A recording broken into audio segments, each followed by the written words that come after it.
Hello and welcome back to Jacob's Toys 5 Minute Figure Reviews. Please do like, share, subscribe and all of those things. All support to the channel is very much appreciated. In this video we are taking a look at Everett Ross, played by Martin Freeman.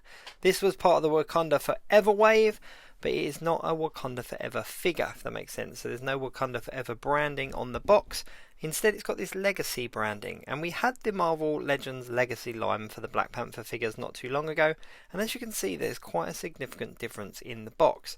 Now obviously the Legacy line came out when they had the window packaging, but it just strikes me a little weird how they've included Everett Ross as part of the Legacy line, but the box doesn't match up to the others. So if you were collecting the Legacy line, for example, you couldn't put this Everett Ross in the collection if you were displaying them in the box, because it's very different. I mean, even the branding of the Legacy branding on the box is very different. But either way, let's have a look at the figure. Now, no disrespect to Martin Freeman, but Everett Ross is not a figure that I think we needed necessarily an updated version of.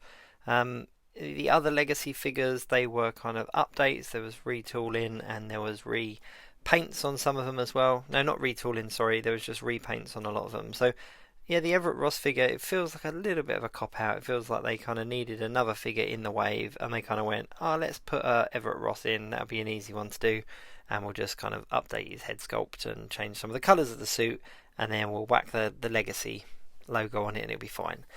Included for the Build-A-Figure is you get the right armour of Atuma and you get his two weapons. So it is a significant Build-A-Figure piece. You do need the weapons and you do need the arm. So you're going to have to pick up Everett Ross to get those pieces to finish the Atuma Build-A-Figure. But check out my channel. I've done a whole video just on the Build-A-Figure in itself because it's pretty phenomenal. But as for this figure, it's a little bit underwhelming, I'm not going to lie.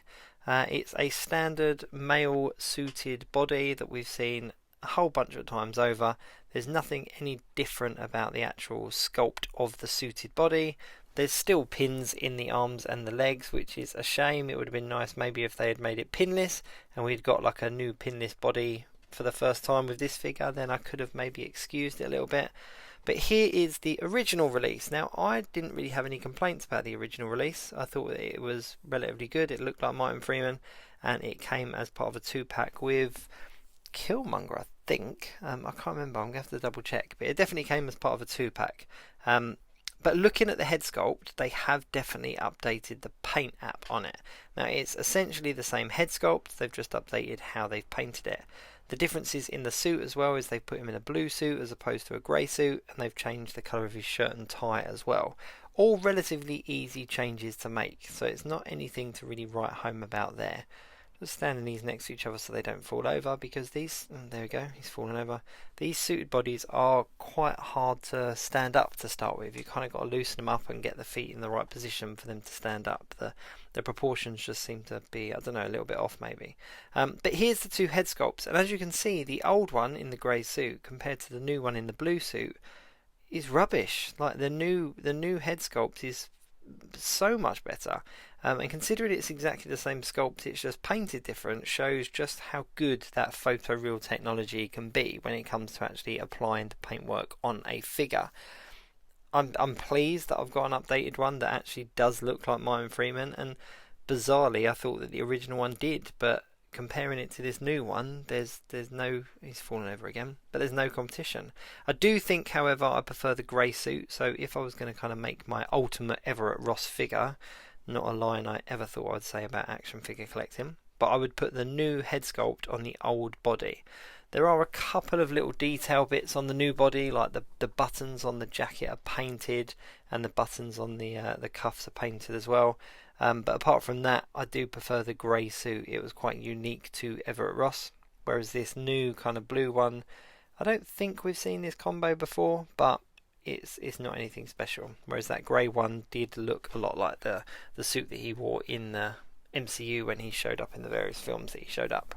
Now, in the original Black Panther film, Everett Ross is pretty key. He's in the film for the majority of the film and obviously becomes an ally to T'Challa. So I do wonder whether he's going to show up in Wakanda Forever or have a significant part of any sort. But the box isn't branded Wakanda Forever, and I think if he did show up or he did have a significant part, it would have been very easy for them to have put the Wakanda Forever logo in on it and not have any complaints about the fact that he's now kind of officially part of the Legacy line, which just seems like a really weird inclusion when you've got like the Black Panther suits, the Killmonger suits, Shuri, etc. To have Everett Ross, I don't know, he didn't strike me as a Legacy figure. But yeah, not, this is easily the weakest figure of the wave, nothing to really write home about, but either way, it's definitely a good updated head sculpt if that's your thing. So anyway, thanks very much for watching. Please like, share, subscribe. I'll see you soon.